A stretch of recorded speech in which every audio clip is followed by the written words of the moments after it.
Hi there, it's Marcy Chavalis, and it's story time. Today's story is called I Am Sacagawea, and it's part of the Ordinary People Change the World series by Brad Meltzer. If you're an AR reader, it is an AR book, level 3.6, worth half a point, and it's quiz number 191632. I am so looking forward to this story. I love all the books in the series because they make biographies, which are stories of people's true lives, so much fun. I love how it creates a cartoon version or a comic book version, and the illustrations are really enjoyable. So I hope that you enjoy reading along with me. Are you ready? Let's grow. I am Sacagawea. What do people expect of you? Your family, your teachers, your friends? Do they expect you to be a good person? To do well in school? To keep your room clean? People had different expectations of me. In fact, they didn't expect much at all. Wow, I have to stop right here. Why wouldn't they expect much of her? That's weird to me. I'm going to read to find out more. Why? It was a different time in America. Back then, they didn't think much of people who looked like me. Well, that's unfair. I don't like hearing about that. That's not all right. Someone who was a girl, someone who was young, someone who was Native American. I think we should have high expectations for everyone and believe that they can do the very best. They could do anything. And it's sad that at a time in our history, they didn't expect very much of girls or Native Americans or people that were young. Let's read the bubbles. When I was born, the United States was still a brand new country. George Washington was just becoming president. But my people, my tribe, which was called the Shoshone, had already lived here for thousands of years. This is my father. He was chief of our village. And this is my brother. We lived in what is now called Idaho. The United States was so young that Idaho didn't exist yet. Can you think of that time? There's 50 states in the United States when we're recording this, and it's weird to think, or it's not normal for us to think that there weren't 50 states at a time. It must have been a while back. But at this time, Idaho wasn't even a state. The snow is arriving. It is time to move on. When winter came, the women of our village would pack up our lodges, our homes made of brush we lived in during certain times of the year. In spring and summer, the whole village would move to an area where there was better fishing. In fall or winter, we moved to different areas for different food. When I was around 12 years old, our Shoshone tribe was attacked by another tribe. Oh no, that must have been really scary for her. They captured me and took me back to their village. Whoa, just a minute. I can't imagine what it would be like to be kidnapped from my family and taken by my enemies to some place where I didn't even know of and people I didn't know. How terrifying. From there, I was given to a French Canadian man and became his wife. Whoa, just another second. Now you got to get married to a stranger? Scary. That's when I was given the name you know me by, Sacagawea. That's how life was back then. War captives were treated like property, something that could be given away. But lucky for me, oh man, I don't hear things that are really lucky right now. I can't wait to hear how this story turns around because that's really scary, being kidnapped and then being forced to marry someone you didn't even know. Let's go look at the bubbles. So no one knows her real name? That's right. And she was only 14 when she was married? Whoa. My life was about to change. I'm Meriwether Lewis. I'm William Clark. We're explorers, and we need an interpreter, someone who can help us speak to other Native American tribes, like the Hidatsa and Shoshone. I speak Hidatsa. My wife speaks Shoshone. At the time, I was pregnant. When the baby came, it would be hard to travel, but I didn't have a choice. That's how things were back then. Besides, Lewis and Clark had a mission. A mission from President Thomas Jefferson. Today, the United States looks like this. Back then, the U.S. had 7 states only, the blue part. Thomas Jefferson had just made a deal called the Louisiana Purchase, where he bought the big yellow part in the middle from France. The whole area had never been explored by the U.S. government. There were so many mountains we didn't even know if we could even get through. So our goal was to examine the land, open trade relations with the Native Americans, and find a safe path from here to the Pacific Ocean. Wow, it looks like the United States was very, very different. Look, there's only 1, 2, 3, 4, 5 different areas, and now there's 50. And they had to go into places they had no idea about and to figure out if they could make it through. That must have taken a lot of bravery and courage. But the only way to make it happen was with a translator who can help speak to the Native Americans who were already living there. It was harder than you think. To talk to a Native American, I would translate what they said into Hidatsa, a tribal language that my husband spoke. Then, since he didn't speak English, he would translate the Hidatsa into French. Then a member of the team would translate the French into English for Captains Lewis and Clark. What did he say? He wishes you harmony on your journey. Shoshone, then Hidatsa, then French, then English. Wow, that's a lot of translating. It's like playing telephone. By the time we were ready to leave, my son was born. Clark gave him the nickname Palm after a Roman general. It was meant as a joke, like calling a child commander. Was it dangerous to take a newborn baby into the wilderness? Of course it was, but we didn't have a choice. I wasn't even considered an equal part of the team. That's how things were back then. Now, what do you think about that? That she is the one that's translating all this and she's not considered an equal part of the team? Is that okay? No, she's gone through a lot in her life and the people around her aren't really recognizing how difficult that must be for her and giving her the credit that she was due. That must have been equally hard. Man. In April 1805, the Corps of Discovery set out from my village to explore this great uncharted land. There were a few dozen men. I was the only girl, the only female teenager, the only one with a baby, and the only Native American. Lewis and Clark thought it would be a 1-year trip. They had no idea what they were getting into. Man. All these challenges. And look at the people over here on the left are exploring a land that they didn't know. It was uncharted. I mean, they haven't been able to discover it yet. But there were people who have been there for thousands of years who knew all about it and had developed their own languages and ways of being. And it looks like Sacagawea knew some of those languages or knew one of those languages so it could help people communicate with one another. Today, people say I was a guide, but my real job was as an interpreter. Soon enough, though, Lewis and Clark realized I had many other skills. My people lived on this land. I knew its secrets. With a sharp stick, I'd find wild artichokes that mice had buried in the ground. I'm hungry. There's nothing to eat out here. Wait, the girl. Why is she pointing?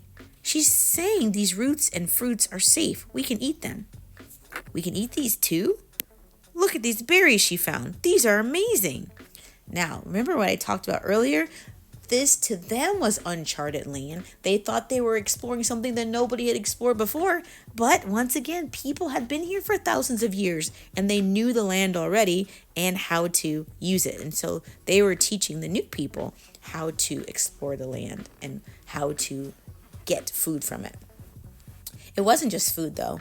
This was my land. My people lived here for centuries. I understood its passageways. Which turn should we take? She says that one. How does she know? She recognizes that mountain, the one that looks like a beaver's head. That means her tribe's been here before. This is the right path. In their journals, Lewis and Clark spelled my name 8 different ways. Look at all the different ways they spelled it. Oh my goodness. Sometimes they called me Snake Woman or Bird Woman, but over time, they learned exactly who I was. And that's not even her real name. One day, during a sudden storm, my husband lost control of our boat. The vessel nearly flipped. The men panicked and fought. No! Our supplies, our medicine and papers. The supplies, they're floating away. In the middle of this pioneering journey, our supplies, which could not be replaced and were needed for our survival, were about to be lost. Hurry, do something. Stop panicking. Careful, you're going to tip the boat. Someone help us. Only one person stayed calm. Do you know who that was? Let's take a guess. Good readers make predictions. Predict who's the one being calm. And let's read to confirm our prediction. Carefully balancing myself with my infant son strapped to my back in a boat that was about to flip, I was the one who gathered all our supplies. You see what she's doing? Our instruments, our maps. She's actually getting them. That's right. It was I, a young girl surrounded by soldiers and frontiersmen who saved us all. I didn't wait for someone else to come to the rescue. I came to the rescue. Woohoo! Go Sacagawea, even with a baby. This teenage girl was rockin'. And all the while, I also did my job as an interpreter, helping Lewis and Clark speak to other tribes. In Shoshone, we say that you are not human until you learn your language. These are some of the real words from my tribe. The Shoshone word for tree is shohopi. The word for corn is hanibi. The word for water is ba, and the word for horse is bungu. There are no words for hello or goodbye. We don't want to say goodbye forever, so we say something that is closer to, I will see you later. For our expedition, the word bungu was one of the most important of all. If we wanted to cross the Rocky Mountains, we needed horses. Who had them? The Shoshone, my tribe. I led the way. Be careful, they might attack. I had no idea what to expect that day. It had been years since I was taken from my tribe.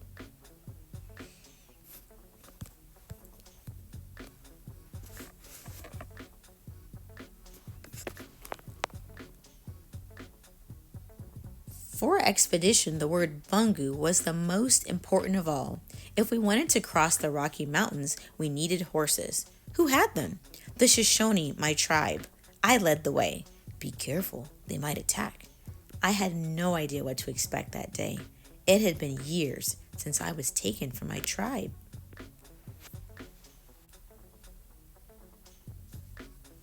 Our expedition had never seen a Shoshone war party. A battle could have started. But instead of fighting, both sides began to talk. Sometimes, even without words, you can communicate peace. Soon after, they invited us to meet their chief.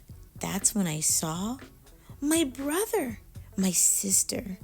Oh, after all those years, I bet he was feeling really overwhelmed with emotion. He hadn't seen his sister after she'd been kidnapped so long ago.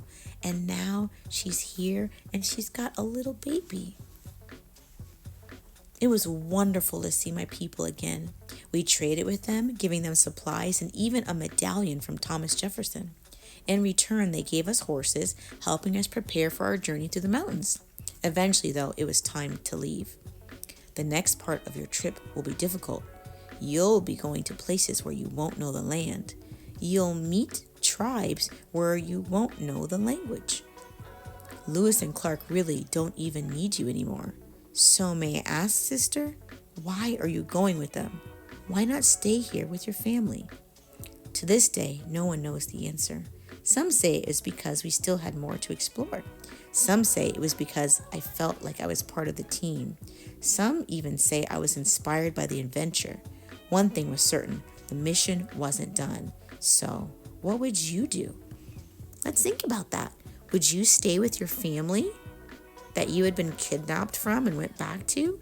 Or would you go on the adventure?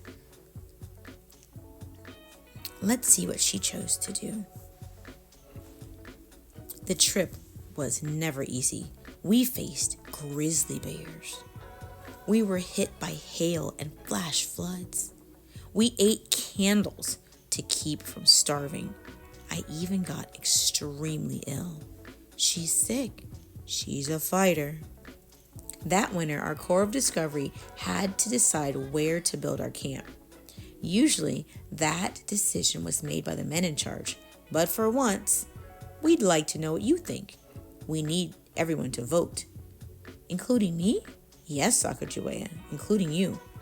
The final decision rested with Lewis and Clark, but on that day, my vote was cast, like everyone else on the team. Did our expedition ever reach the Pacific? Yes, it did. Part of our group hiked to the water earlier than the rest and sent word back. They say they saw a whale. I want to go. To see the whale? Not just the whale. I wanted to see the ocean, which I'd never seen before. Eventually, I did. In the end, our Corps of Discovery traveled over 2,000 miles. Can you believe that? 2,000 miles? My goodness, we have planes and ships and cars and boats, a whole thing.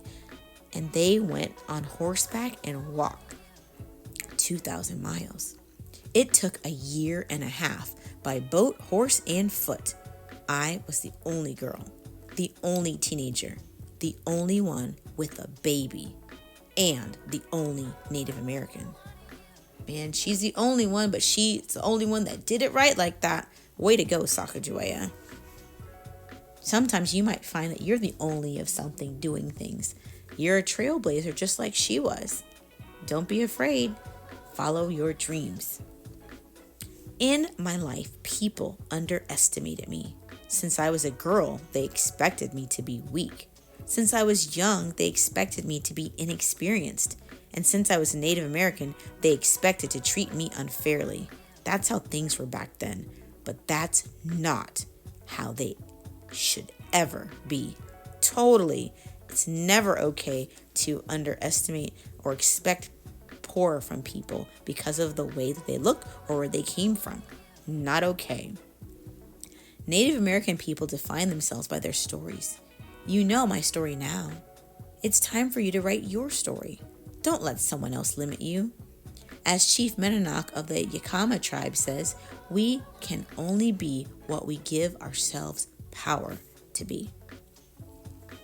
At the end of the expedition, Sacagawea's husband was paid $533.30 and given 320 acres of land. As his wife, Sacagawea was paid nothing.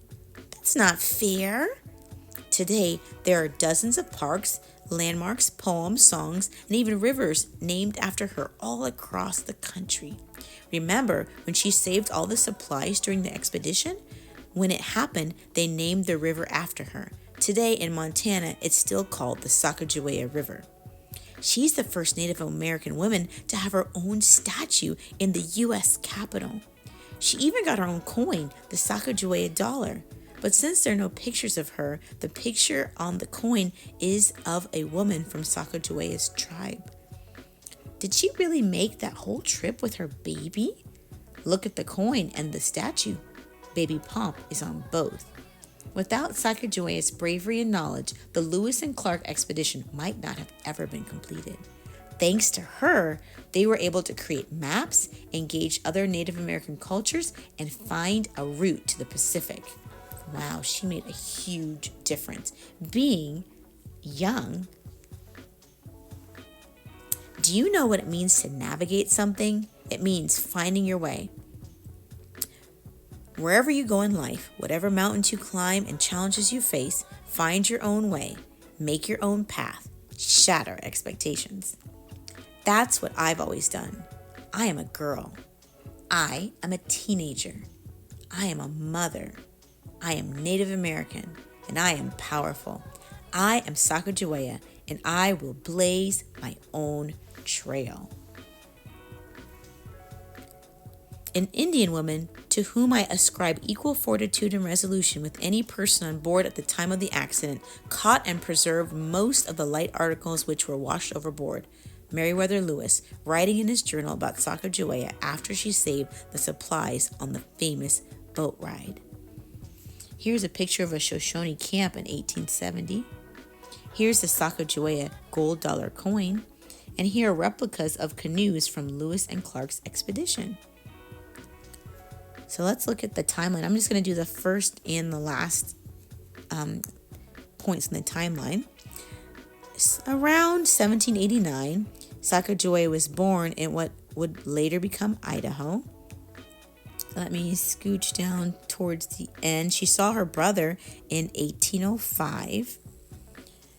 She died from an unknown illness in 1812.